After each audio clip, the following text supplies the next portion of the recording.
નમસ્કાર દર્શક મિત્રો, હું છું રૂપલ વણિચિયા. સંપૂર્ણ ન્યૂઝમાં આપનું સ્વાગત છે.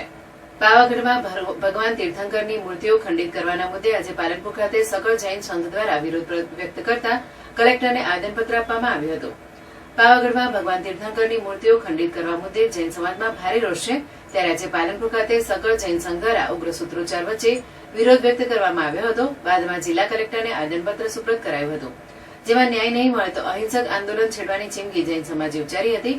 જૈન સમાજની આસ્થાને છાશવારે ઠેસ પહોંચાડવામાં આવે છે, ત્યારે સરકાર સત્વરે પગલાં ભરી ન્યાય નહીં આપે તો જૈન સમાજે સાધુ સાધ્વીઓ સાથે ઉપવાસ આંદોલન છેડવાની ચીમકી ઉચ્ચારી હતી. સમગ્ર વિશ્વની અંદર જેનો શ્રેષ્ઠ એવો ધર્મ છે એવો અમે લોકો એટલે કે જૈન પ્રજા અને અમારા આસ્થાના કેન્દ્રના બિંદુ સમા અમારા પરમાત્મા જેમનું મૂળ ક્ષત્રિયોમાંથી આવે છે. આમ આપણે બધા એક જ છીએ, પણ જ્યારે અમુક વારે કંઈ પણ થતું હોય ત્યારે અમારી જ લાગણીઓ દુભાય. પરમ દિવસે જ પાવાગઢની અંદર અમારા પરમાત્માની જે મૂર્તિ હતી નેમિનાથ ભગવાનની, એમ કહેવાય છે કે ત્યાં આગળ કોઈ પૂજા કરવા નથી આવતું અને ગંદકી ફેલાય છે.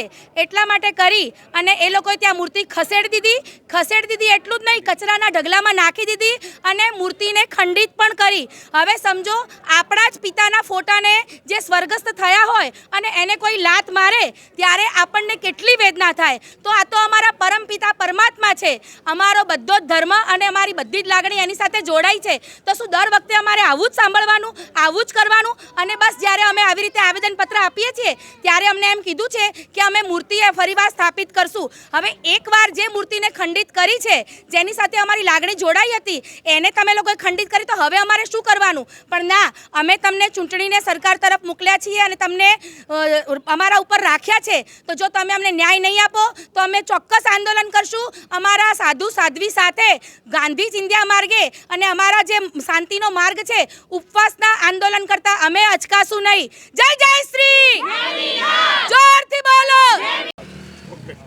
પાવાગઢમાં આ જે કૃત્ય થયું છે, અમારા જૈન શાસનના નેમિનાથ ભગવાનની મંદિરની મૂર્તિઓ ખંડિત કરી મંદિરને તોડી નાખવામાં આવ્યું છે, જે નધન્ય કૃત્ય કહેવાય.